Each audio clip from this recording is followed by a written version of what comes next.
இன்றைக்கி ஒரு சூப்பரான டிப்ஸ் தான் பார்க்க போகிறோம். இது என்ன அப்படின்னு பார்த்தீங்கன்னா, நம்ம வந்து மாவு அரைச்சிட்டு மீதி இருக்கும் பார்த்தீங்களா, அந்த பாத்திரத்தில் உள்ள மாவு தான் இது.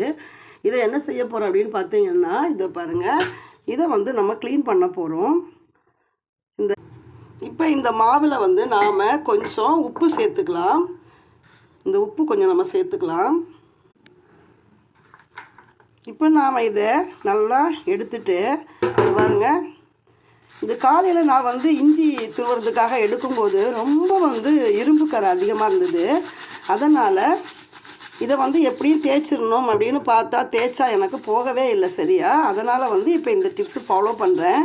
நமக்கு எப்படி வந்து இதுவாகுதுன்னு பார்க்கலாம். நம்ம ஒரு சின்ன ஒரு டெஸ்ட்டு தான் இது. பார்த்திங்கன்னா அந்த மாவும் கொஞ்சம் உப்பு நான் எடுத்திருக்கேன்.